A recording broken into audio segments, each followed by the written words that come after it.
Today, we're gonna talk about HBO's finely crafted prestige drama takes the care to craft consistently cinematic and thoughtfully shot stories with each new episode. From surrealist comedy to experimental filmmaking techniques, the show is constantly pushing the frame to make every second count. One of the most interesting techniques the show relies upon is its proclivity for close-ups. The frequency of those close-ups help the audience recognize, unpack, and analyze the emotions of these characters, may it be comedic or dramatic. Barry was created by Bill Hader and Alec Berg. The first episode, directed by Hader, would be his first time behind the camera, though actor-director was no stranger to the screen, being one of SNL's latest breakout talents. Alec Berg's filmography is a little more fluffed out, expands back a little further, with credits such as the 2003 Cat in the Hat film. Where his filmography really shines, however, is his work on comedy television, such as Curb Your Enthusiasm. I'm about to snap. Go ahead and snap. I will snap. Go ahead. I'm Caleb Goldbeck, and this is Barry, Time for Your Close-Up. The show follows Barry Berkman, a U.S. war veteran and hitman, sent to California by his handler Fuchs. There, Barry begins committing jobs for the Chechen Mafia. While tracking one of these jobs, he stumbles into an acting class taught by the enigmatic Gene Cousineau. There, he discovers a passion beyond killing. Can he escape this spiral, or will he be doomed to repeat it forever? Is it possible to change? This is the question at the core of Barry. The close-up is a long-observed piece of the cinematic vocabulary. The camera, focusing in on a character or subject's face, carefully allows the audience to examine what's going on within it. It takes its time typically and allows for the camera to sit decently close. You can get more extreme with it, but the traditional close-up acts as such. Famously, Carl Dreyer once said that the face is the window to the soul. Dreyer, famous for his film The Passion of Joan of Arc, which is comprised mostly of close-ups, allowing the camera to sit on Joan's face and study her emotional connections with what's going on in the world around her. Take this clip from the first episode.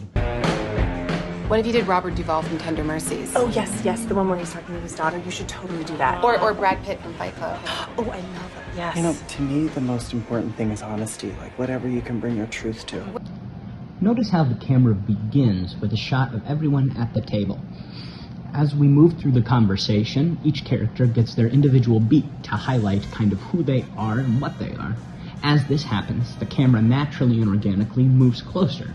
We're not quite in close-up territory yet, but in just a few seconds we'll see that this is the groundwork for establishing those shots. Now let's jump ahead just a little bit in the scene.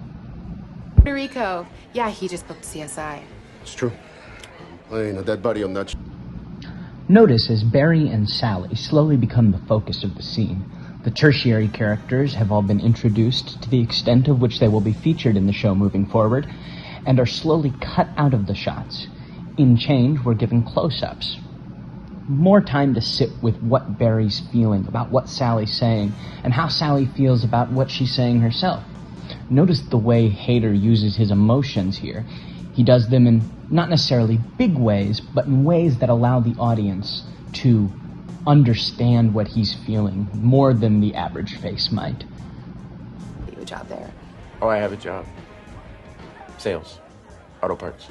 Huh. Ah, That's cool. different. Oh my god, look at Lydia. She's out there all by herself. Come on, let's go dance. Okay. Oh, I don't dance. Bullshit. Yeah, you do. I can tell you want to dance. Okay.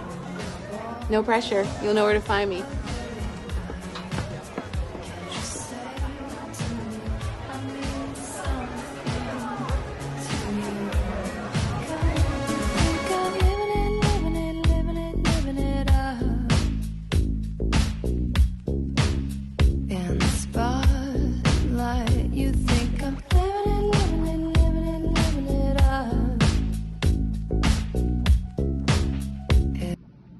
In this final bit of the scene, we get perhaps the most important use of the close-up in the episode. Among the tenets of the show and its themes and characters is the relationship between Barry and Sally.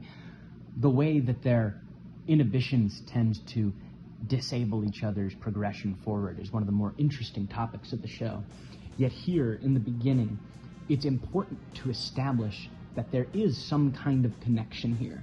And with the close-ups, with the emotions portrayed by the actors, and with how the camera sits, especially on that final shot of Barry staring at Sally on the dance floor, we have established our primary relationship in the show, some interesting character dynamics. Notice how the camera bounces between Barry lying and the reaction from a group instead of just Sally. It shows the way his actions echo and ripple throughout the characters' lives. Now, this is by no means the only shot in the show that does this. Not even in the episode. You can go back to Barry's plea to Kusinau for help, or his conversations with Fuchs at the beginning of the episode, or even more comedic moments like the introductions of NoHo Hank and the Chechen Mafia. But what it really allows is for the audience to sit with Barry's emotions, and really all the characters around him,